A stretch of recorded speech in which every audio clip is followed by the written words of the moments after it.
say that counting the beat figures big time. I wish that you were mine. Think about you think about me. Think about you're counting the beat. Thinking about you, I'm thinking about me.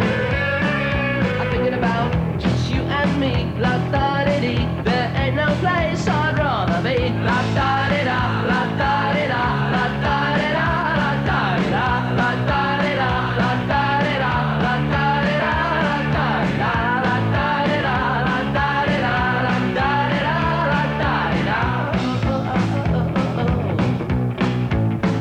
I'm bleeding to death on the cloudless day. A 3-4 heartbeat. Max! It's Michael Gudinski, how are you? How do you know I want something? Huh? And the special is called Counting the Beat. I'm counting the beat, 2, 3, 4, 5. If I'm drunk enough, I'll come out and whip it up myself. So let's plot it together, baby. Once I had the bug for music in my blood, there was no turning back. Leanne, can you get me Paul Kelly? Yeah, 70%. Good question, son. Is it on? Hello? I might have some extra petty cash for you. There was really no master plan. It's way out. Well, we go somewhere. It was just more or less changing the face of the way Australian record companies look towards Australian artists. There were no rules. There was no ladder as such. There was no industry, you know. Everything was new. Everything that was done was basically the first time. Nobody was doing what he was doing in those days. He created pretty much that independent record industry. We can't get into the building. We're that heavy, we can't even get into our own distributor. There we're lost in the got to be an easier way of doing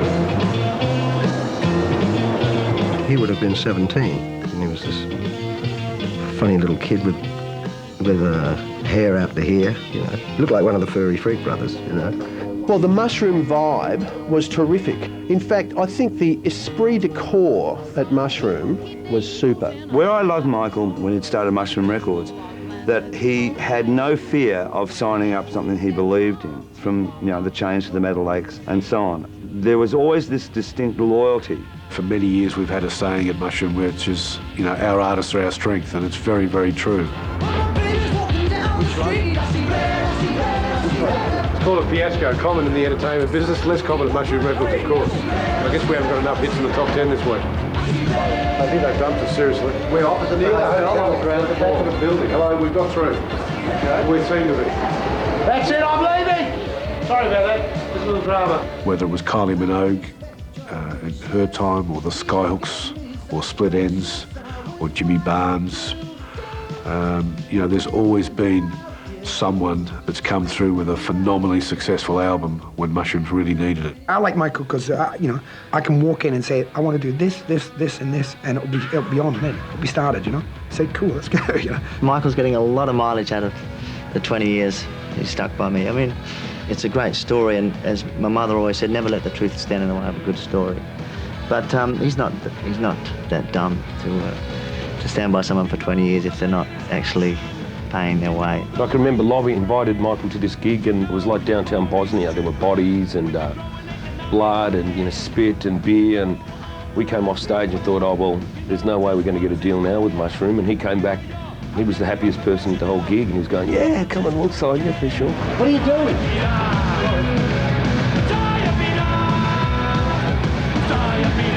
We had the wrong building, you dodos. See, we could finally get in here. I remember the first time I met him was up in his room. He was trying to get us to sign. So there's like 8 of us in this room, and he's sort of like standing on the table, throwing his fist into the air, telling us how much he wanted us. He struck me as completely uncool. I think with Michael, you know, if you had to have somebody negotiate with the devil for your soul, then I think Michael Gudinski would be a pretty good choice. But on the other hand, you might be better off with the devil. All that money is made bloody EMI. What's happened to Australian music? Is everyone having a good time tonight? I think Michael and Mushroom have survived for as long as they have because of, to quote Michael, the vibe. I tried to walk. G'day, mate. Hey, mate. Anyone more important I should be talking to? This guy. There just has never been another record company that was prepared to put the time and the effort and the money into developing local talent. I think he's recorded a lot of important parts of Australian history which would never have seen the light of day otherwise. All my idols seem to be on Mushroom, like James Freudenberg and all those sort of acts, and so they seem to be the hot one. I would love to be an ageing rock mogul, It's better to be an ageing rock mogul than an ageing rock star. And Mushroom, of course, have become like the flagship, I guess, of Australian music in a way. Mushroom's sort of grown up, and it needs to, and now needs to go to the next sort of stage and get out there and be an established force outside of Australia. Now there's a birthday party tonight. We've got to wish someone happy birthday. It's Mushroom's 25th anniversary. When you look back at the years and the different artists, etc., it's a fantastic feeling, and it's something that's really making me strive for my last goal, and that is America. Are you ready to party?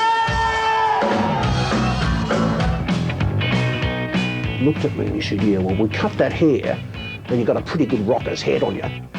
Still to come, Thorpe, Old 55 and Skyhooks.